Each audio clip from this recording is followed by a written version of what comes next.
Is there any way we can get 10 wishes? That's it. 3. 1, 2, 3. No substitutions, exchanges, a refund.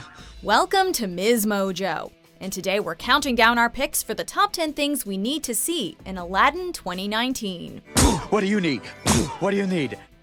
Before we begin, we publish new content every day, so be sure to subscribe to our channel and ring the bell to get notified about our latest videos. For this list, we're taking a look at plot elements and details we'd like to see explored in Disney's live-action remake of their 1992 animated classic. Number 10. Moderation in the editing room. Director Guy Ritchie has a distinctive style, with quick cuts being among his most notable trademarks. Ritchie's hyper-editing usually fits the tone of his crime comedies, but it can feel out of place in the wrong environment. King Arthur: Legend of the Sword was criticized by many for its editing, which frequently jumped around without much rhyme or reason. Peace.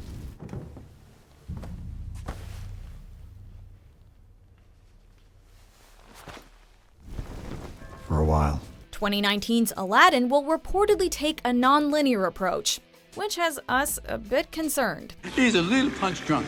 One too many hits with a snake. While a non-linear format could give this familiar story a fresh perspective, we hope it doesn't come off as distracting, and that Ritchie uses his fast-paced editing tricks in moderation. After all, this isn't Snatch or Lock, Stock and Two Smoking Barrels. I'm not sure what's more worrying, the job or your past. Number 9. New characters. This remake will see the return of all the characters we know and love, while introducing new ones as well. Billy Magnussen stars as Prince Anders, one of Jasmine's potential suitors, who may serve as a replacement for Prince Ahmed. I've never been so insulted! Raja the Tiger was Jasmine's only friend at the palace in the original film, but the sheltered princess will also be given somebody more vocal to confide in here, with the introduction of her handmaiden Dahlia, played by Nasim Pedrad. The villainous Jafar is also getting more support, with Hakim the Guard upgraded to his right-hand man. I'm afraid you've worn out your welcome, Prince Abubu. Hopefully all of these new characters earn their place in the story, helping to distinguish the remake from its predecessor. Number 8. Animal sidekicks. After the roles of the mice in 2015 Cinderella were downsized, fans feared that Aladdin might do the same with its animal characters. It wouldn't be the first Aladdin adaptation to do so.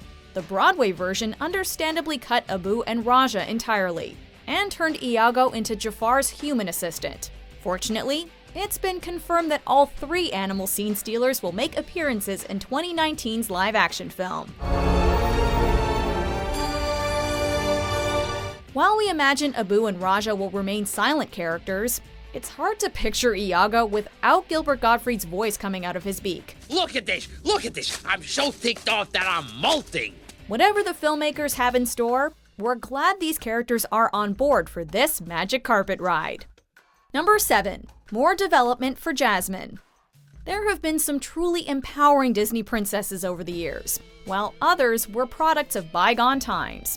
Jasmine falls somewhere in the middle. On one hand, she refuses to be married off against her will.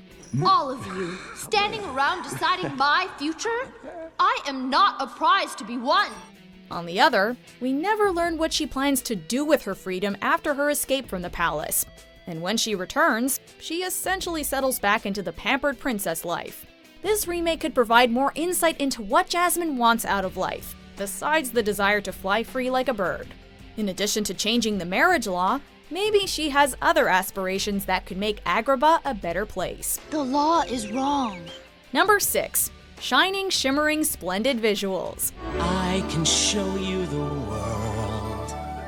Shining, shimmering, splendid. Guy Ritchie has made some dazzling-looking movies, with his 2009 interpretation of Sherlock Holmes earning an Oscar nomination for its art direction. In fact, the little details are by far the most important. We believe Ritchie can bring a wondrous visual eye to his take on Aladdin, but there's one area he needs to put a strong emphasis on: color. The colors and the spectacles and the songs, it's this rush of adrenaline. While Disney's recent string of live-action remakes have been generally well-received, one of the most common complaints is that the colors often appear muted in comparison.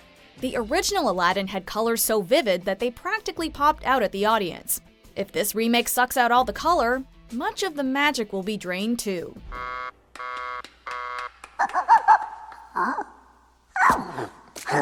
Number 5.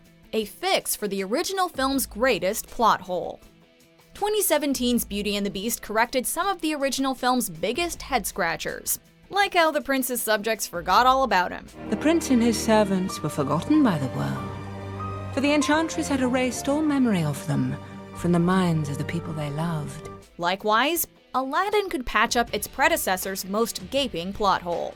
Aladdin uses his first wish to become a prince, but later in the film he's worried that Jasmine will find out he's really just a street rat.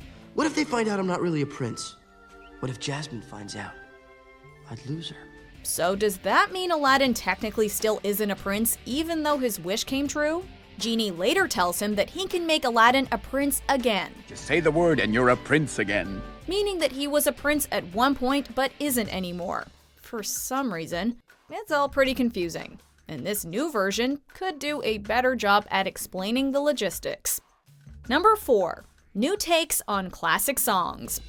The original Aladdin earned Best Original Song nominations at the Oscars for Friend Like Me and A Whole New World, which took home the prize. But when I'm way up here, it's crystal clear that now I'm in a whole new world with you. Now I'm in a whole new world. Alan Menken is returning to compose the musical score for this film, which will reportedly feature new recordings of all the classic tunes.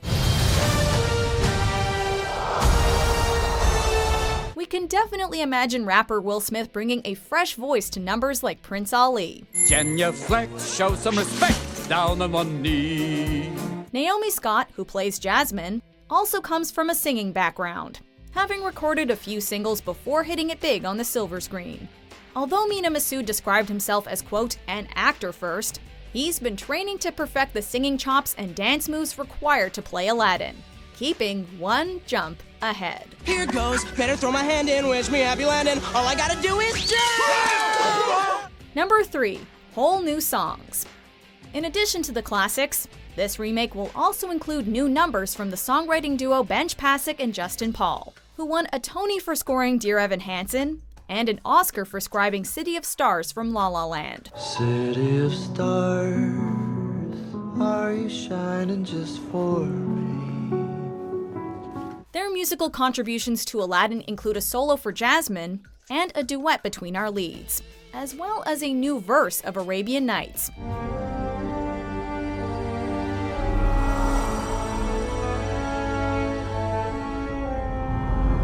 Along with these new numbers, we'd love it if this remake made way for the song Proud of Your Boy, which Menken and lyricist Howard Ashman wrote for the 1992 film. This touching tune was ultimately scrapped, but eventually resurfaced in the Broadway adaptation, and deserves to be heard far and wide. Proud of your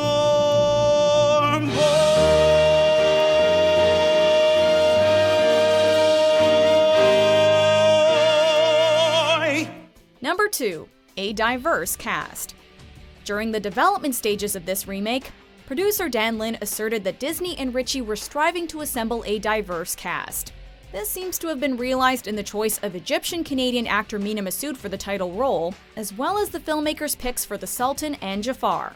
On the other hand, the casting of an Anglo-Indian actress to play Jasmine has proven controversial, and so has the decision to cast a white actor as Prince Anders. Nevertheless, the studio promises that this is, quote, the most diverse cast ever assembled for a Disney live-action production, and that, quote, more than 400 of the 500 background performers were Indian, Middle Eastern, African, Mediterranean, and Asian.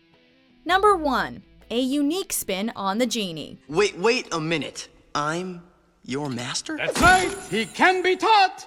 What would you wish of me? Speaking of skin color, Will Smith has confirmed that his Genie will indeed be blue. Smith has said that his performance is both an homage to Robin Williams, but also, quote, musically different. He believes that it will stand out as unique, because there hasn't been a lot of hip-hop flavor in Disney history. Based on Smith's charismatic track record, he certainly has the potential to put an original spin on the Genie. just as James Monroe Iglehart did on Broadway. You got some punch, pizzazz, yahoo and how. See, all you gotta do is rub that lamp, and I'll say, Mr. Aladdin, sir, what will your pleasure be? The film could even reveal more about the genie's origins and previous masters. The only way I get out of this is if my master wishes me out. So, you can guess how often that's happened.